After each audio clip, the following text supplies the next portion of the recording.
Hello everyone. In this video, we'll be learning about data protection and intellectual property right, that is IPR. तो इस particular video में हम लोग data protection के बारे में पढ़ेंगे और इंटेलेक्चुअल प्रॉपर्टी राइट्स के बारे में. So let's start.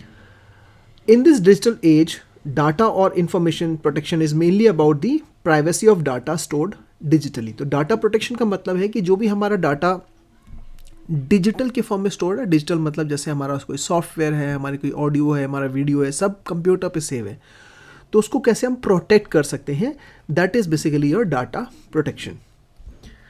So let's start with these some of the term, that is basically what is sensitive data. तो पहले हम ये पढ़ते हैं कि हमारा सेंसिटिव डाटा क्या होता है और फिर उसके बाद हम आगे बढ़ेंगे. So what is sensitive data? So elements of data that can cause substantial harm or embarrassment or inconvenience and unfairness to an individual if breached or compromised. Breached or compromised का मतलब है अगर हमारा डाटा चोरी हो जाता है और उस के चोरी होने से या हमें कुछ हार्म पहुंच सकता है, या हमें एम्बैरेसमेंट हो सकती है, हमें इनकन्वीनियंस हो सकती है, या हमें हमारे साथ अनफेयरनेस हो सकती है कुछ, then that is something known as our sensitive data. Let's see some of the examples of sensitive data. So let's see what are the examples of sensitive data. So examples of sensitive data include biometric, हमारी information जैसे हमारे fingerprints, हमारी eyes की retina scan, ठीक है, हमारी health information, हमारी financial information और अदर पर्सनल डॉक्यूमेंट्स जैसे कि हमारी इमेजेस हैं या ऑडियोज़ हैं या वीडियोज़ हैं. These all are examples of our sensitive data. Now how can you protect sensitive data? So we can protect our sensitive data by encryption. Encryption मतलब हम उसमें पासवर्ड लगा सकते हैं, ठीक है. ऑथेंटिकेशन, अगेन वो authentication and encryption are same thing, but encryption और फर्दर आ जाता है कि हम उसको डाटा को और व्हाट वी कैन से कि इज इंक्रिप्शन जब हम लगा देते हैं तो उसका फॉर्म चेंज हो जाता है डाटा का. अगर कोई उसको ले भी लेता है तो वो उसके यूज़ का नहीं है जब तक हम उस डाटा को डिक्रिप्ट ना करें. And other secure methods. So we can say we can protect our sensitive data with the help of encryption, authentication and other secure methods to ensure that such data accessible only to authorized user and is for a legitimate purpose. So this is basically what we learned about what is sensitive data. Then we have seen some of the examples of sensitive data and how we can protect our sensitive data. Next is our data protection policies. So what do you mean by data protection policies? Data protection policies का मतलब होता है हमारे जो laws है particular country में हमें protect करने के लिए, that is basically our data protection policies. Now different countries में different laws हैं, different policies हैं, but what these policies do are, these policies are legal document that provide guidelines to the user on processing, storage and transmission of sensitive information. तो हमारी ये law हमें बताता है कि हम अपने सेंसिटिव इन्फॉर्मेशन को कैसे स्टोर कर सकते हैं, प्रोसेस कर सकते हैं और उसको एक जगह से दूसरी जगह कैसे ट्रांसमिट कर सकते हैं.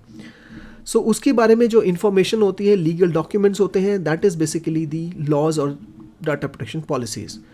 नाउ उसका मोटिव क्या है? The motive behind implementation of these policies is to ensure that sensitive information is appropriately protected from modification or disclosure. उसका मेन पर्पज़ ये है कि हमारा जो भी सेंसिटिव इंफॉर्मेशन है, हमारा जो भी सेंसिटिव डाटा है, वो प्रोटेक्टेड रहे ताकि उसको कोई मॉडिफाई नहीं कर सकता और डिस्क्लोज नहीं कर सकता. अगर लॉ ही नहीं होगा तो अगर कोई उसको ले भी लेगा तो उसको सज़ा नहीं हो सकती है. So data protection policies, or we can say data protection laws, are very important in a country to safeguard the individuals from the misuse of or protect the users of their sensitive information. Okay, so let's move further. Next ये हमारा था data protection. So data protection is में हमने ये देखा कि sensitive data क्या होता है, एग्जाम्पल्स देखे हमने सेंसिटिव डाटा के और हम उसको कैसे प्रोटेक्ट कर सकते हैं. फिर हमने ये देखा कि डाटा प्रोटेक्शन पॉलिसीज़ या डाटा प्रोटेक्शन लॉज का मतलब क्या होता है. Okay, now the next topic in this video is your intellectual property right. ये बहुत इंपॉर्टेंट टॉपिक है from the point of view of your exams, we can say. So intellectual property right हमारा क्या होता है, so when someone owns a house और motorcycle we say that the person owns property. तो इसमें जैसे word आ रहा है प्रॉपर्टी, तो प्रॉपर्टी का मतलब क्या होता है, अगर किसी के पास उसका घर है, मोटरसाइकिल, तो हम उसको बोलते हैं कि उसके पास ये प्रॉपर्टी है। Similarly if someone comes out with a new idea, this original idea is that persons intellectual property. तो हम एक एग्जांपल ले रहे हैं कि जो न्यू आइडिया उस बंदे का है, ठीक है, समवन अगर कोई लेके आया अपने नया आइडिया, तो वो उसकी इंटेलेक्चुअल प्रॉपर्टी है। Intellectual property refers to the inventions, literary and artistic expressions, designs and symbols, names and logos. तो ये सारी चीज़ें जितनी भी हमारी हैं, ये सब जो है हमारी IPR के अंदर आती हैं। That is, it refers, intellectual property basically refers to whatever inventions we do, whatever literary work we do, whatever artistic expression जैसे डांस है, म्यूज़िक है, these all comes under the artistic expression. Designs है, symbols हैं, names हैं, logos हैं, ये सारा all these things comes under your intellectual property. Now the ownership of such concept lies with the creator, मतलब जिसने उसको बनाया है उसके पास उसकी ऑनरशिप है, और holder of the intellectual property. This enables the creator और copyright owner to earn recognition, क्योंकि ओनरशिप उसके पास है तो तभी उसको रिकॉग्निशन या फाइनेंशियल बेनिफिट उस काम से उसको मिलेगा। अगर उसकी ओनरशिप नहीं होगी तो दूसरा उसका बेनिफिट ले सकता है। That is why we have this intellectual property right. Now intellectual property is legally protected through these 3 things. तो इंटेलेक्चुअल प्रॉपर्टी राइट्स जो है हमारी लीगली इन 3 चीज़ों से प्रोटेक्टेड है। वो हमारी है copyrights, patents and trademarks. So in the next slides we will see these 3 things, that is your our copyrights क्या होते हैं, patents क्या होते हैं और trademarks क्या होते हैं। So without any delay let's move on to all these things. So the first is your copyright. So what is a copyright? Now copyright grants legal rights to creators for their original work. उन्होंने जो भी कोई original work किया, like for example it can be writing, उन्होंने कोई photograph लिया है, उनकी कोई ऑडियो रिकॉर्डिंग है, वीडियोस हैं, स्कल्पचर्स हैं, आर्किटेक्चरल वर्क्स हैं, कोई कंप्यूटर सॉफ्टवेयर उन्होंने डिज़ाइन किया है, और या फिर कोई क्रिएटिव वर्क किया है, कोई भी लिटरेरी या आर्टिस्टिक वर्क। सो ये these all comes under your copyright. So there are again हमारा इंटेलेक्चुअल प्रॉपर्टी राइट्स जो है they are legally binded by these 3 laws, copyright, patents and trademarks. तो कॉपीराइट की जब हम बात करते हैं तो कॉपीराइट में ये सारी चीज़ें आ जाती हैं जहाँ पे हमारा राइटिंग है, फोटोग्राफ्स हैं, ऑडियो रिकॉर्डिंग्स है, वीडियो स्कल्पचर्स हैं, आर्किटेक्चरल वर्क है, कंप्यूटर सॉफ्टवेयर है, क्रिएटिव वर्क्स, कुछ भी हो सकता है, it can be your literary और आर्टिस्टिक वर्क, ये सारा हमारा कॉपीराइट में आता है। नाउ कॉपीराइट के कुछ फीचर्स होते हैं कि ये हमें क्या लेना पड़ता है, let's see that. So copyrights are automatically granted to creators and authors. So we don't have to go to any office to purchase a copyright कि मुझे बताने की ज़रूरत नहीं है कि मैंने ये बनाया है। अगर वो कोई चीज़ मैंने बनाई है तो automatically it is granted to me. So I don't have to purchase copyright for my work.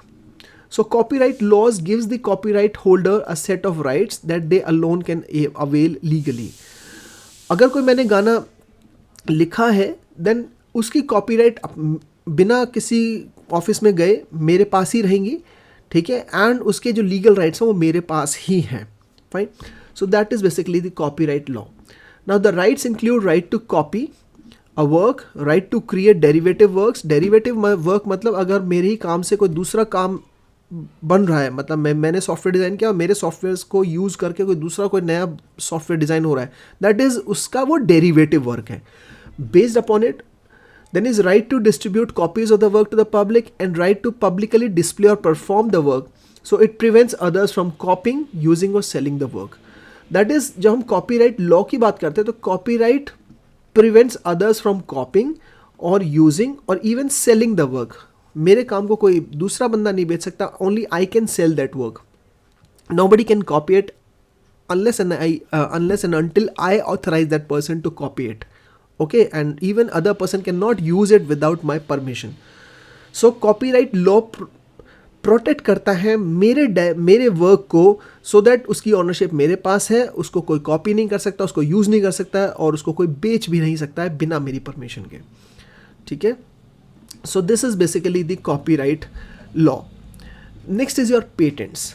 So patents, देखो, now you will see the difference between copyright, patents and trademarks. So patents are generally only given for inventions. अगर मैंने कोई नई चीज़ invent की है. अब invent का मतलब क्या हुआ? इन्वेंट का मतलब हुआ, for example, I have made a particular machine, या मैंने कोई रोबोट बनाया है जो लोगों के काम सॉल्व कर रहा है. That is an invention that I have done. Okay, so मैं अगर कोई चीज़ इन्वेंट करता हूँ, नई चीज़ बनाता हूँ, so that will come under patent.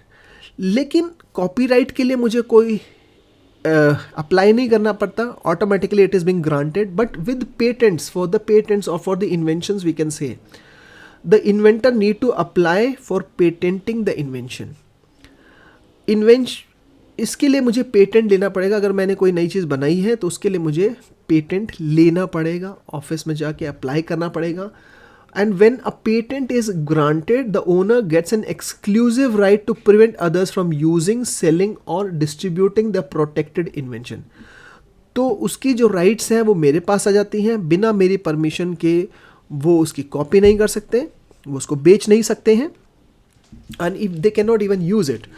So patents give full control to the patentee to decide whether or how the invention can be used by others.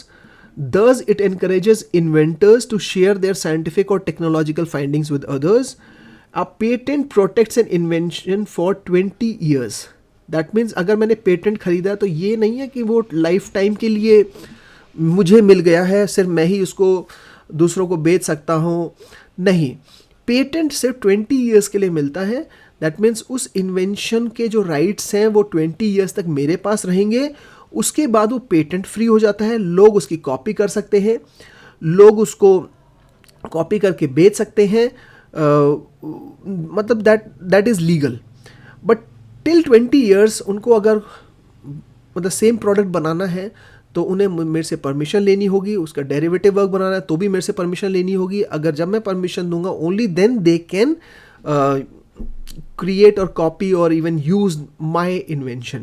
Okay, now recognition and or financial benefit foster the right environment and provide motivation for more creativity and innovation. तो इससे more creativity और innovation आता है, ठीक है, जिससे कि और लोग मतलब नई नई चीज़ इन्वेंट कर सकें ताकि वो उसका बेनिफिट उठा सकें. सो फाइनेंशियल बेनिफिट और रिकॉग्निशन के लिए ये पेटेंट्स दिए जाते हैं लोगों को. But patent are only for inventions. Please do remember that there is a difference between copyright and patents. Patent आपके कॉपीराइट आपके आर्टिस्टिक वर्क्स, आपके सॉफ्टवेयर्स, इन सब चीज़ों के लिए मिलते हैं. बट यहाँ पे पेटेंट आपके इन्वेंशंस के लिए मिलता है, और वो भी 20 ईयर्स के लिए सिर्फ. After 20 years it is patent free. लोग उसको इस्तेमाल कर सकते हैं, उसको कॉपी कर सकते हैं. ठीक है. Now let's move to the third part, that is your trademarks. So trademark includes any visual symbol, या word, या name, या design, या even slogan, या even label, etc. that distinguish the brand or commercial enterprises from other brands or commercial enterprises. तो कोई भी बड़ी company ले लो, नाइक ले लो, एडिडास ले लो, पेप्सी, कोका कोला, सबके अपने अलग अलग नाम हैं, सब अपने अलग अलग कलर्स यूज़ करते हैं, सब अपने अपने अलग डिज़ाइंस यूज़ करते हैं, सब अपने अपने स्लोगन्स यूज़ करते हैं. तो ये सारी की सारी चीज़ें हमारी आ जाती हैं ट्रेडमार्क में. Okay, so visual symbol, word, name, design, slogan, label, etcetera, these all come under your trademarks. So ये एक कंपनी को या ब्रांड को दूसरे कंपनी या ब्रांड से अलग करने के लिए दिए जाते हैं. Again we have to take trademarks, so we have to apply for a trademark. So ये ट्रेडमार्क के लिए हमें अप्लाई करना पड़ता है. जैसे हमें अपने इन्वेंशंस के लिए पेटेंट्स लेने पड़ते हैं, उसी तरीके से हमें अपने लोगोज और डिज़ाइंस के लिए साथ, so that others can not copy that others can not copy my design and logo. For that, this trademark has to be taken. Now, for example, no company other than Nike can use Nike brand to sell shoes or clothes. It also prevents others from using a confusingly similar mark, including words or phrases. For example, confusing brands like NIKKE. अगर कोई ये brand निकालता है तो that is also not allowed under your trademark. So अगर Nike ने अपना trademark लिया हुआ है, so हम इस नाम से कोई अपना क्लोथ्स या फिर शूज़ लॉन्च नहीं कर सकते. अगर उन्होंने ट्रेडमार्क सिर्फ अपने शूज़ और क्लोथ्स के लिए लिया हुआ है तो that trademark is only for the shoes and clothes. But I can launch, let's say, notebooks or with the name of Nike. That can be possible अगर उन्होंने नहीं लिया है तो. बट उन्होंने अगर मान लो हर मतलब अक्रॉस दी डिफरेंट कैटेगरीज लिया हुआ है, then you can not even use it for notebooks also. So however, it may be possible to apply for the Nike trademark for unrelated goods like notebooks because they haven't taken that. So you can launch the notebooks with the name of Nike. That will be legal. Okay. So this is how the trademarks, patents and your copyrights actually work. So all your intellectual property rights are protected by these three things: copyright laws, patent laws and your trademarks. Okay. So invention किसके लिए होता है? Invention अगर कोई invention करते हो तो उसके लिए आपको पेटेंट लेना पड़ेगा. अगर आपने कोई लोगो डिज़ाइन किया है, कंपनी लॉन्च करनी है, तो उस लोगो को प्रोटेक्ट करना कि कोई कॉपी ना कर सके उस लोगो को, तो उसके लिए आपको ट्रेडमार्क लेना पड़ेगा. आपने कोई नया सॉफ्टवेयर डिज़ाइन किया है तो उसके लिए आपको कॉपीराइट अपने आप ही मिल जाएगा, लेने की ज़रूरत नहीं है. ठीक है. So let's move further. Next is your licensing. Now licensing जो है, this is only given for the copyrighted materials. Okay, so that's why licensing and copyrights are two sides of the same coin. A license is a type of contract or permission agreement between the creator of an original work permitting someone to use their work generally for some price. मतलब पैसे दे के वो मेरे copyrighted material को use कर सकते हैं. Whereas copyright is the legal right of the creator for the protection of original work of different types. So that means if I give my copyright material to someone to use it they give me some money for using that, then that is something known as a license. और license में ये agreement होता है मेरे the creator, the owner और user के बीच में कि वो कब तक उसको use कर सकता है. ठीक है. So that is something known as a license. So licensing is a legal term used to describe the term under which people are allowed to use the copyrighted material. तो कॉपीराइटेड मटेरियल को use करने के लिए क्या दिया जाता है? Licence दिया जाता है. So we will limit our study to software licensing in this chapter. So there are different kinds of licensing, but we will limit our discussion with only software licensing. So let's see what is software licensing. So a software licence क्या होता है हमारा? Is an agreement that provides legal binding guidelines pertaining to authorize use of digital material. तो software licence होता है कि digital material को मतलब दूसरे लोग कैसे यूज़ कर सकते हैं. द डिजिटल मटेरियल में इंक्लूड एनी सॉफ्टवेयर हो सकता है वो डिजिटल मटेरियल, या फिर डिजिटल फॉर्म में कोई आर्ट हो सकता है, या लिटरेचर हो सकता है, या इवन फोटो हो सकता है इन digital form only. So any such resource posted on the internet constitutes intellectual property and must be downloaded, used or distributed according to the guidelines given in the license agreement. तो license agreement में जो ये mentioned होगा कि वो कैसे इसको इस्तेमाल कर सकते हैं, that is your software license. Failure to follow such guidelines is considered as an infringement. So again, please do remember this particular word. Infringement is basically cheating, or you can say stealing. ठीक है. So infringement of intellectual और violation हम बोल सकते हैं, better word will be violation. So infringement of intellectual property right, मतलब अगर हम इंटेलेक्चुअल प्रॉपर्टी राइट को वायलेट करते हैं तो उसको बेसिकली, अगर हम मतलब गाइडलाइन फॉलो नहीं करते हैं लाइसेंस एग्रीमेंट की, then that is the violation of intellectual property right and it is a criminal offence. ठीक है. So in this video we have learned about data protection. We have also learned about the intellectual property right. Intellectual property rights may, it is being governed by three things: copyright, patents and trademarks. And we have also seen what is a license and what is a software license. In the next video we will learn about the violation of IPR. ठीक है. So in the next video we will learn about all these things, the violation of IPR. Thank you.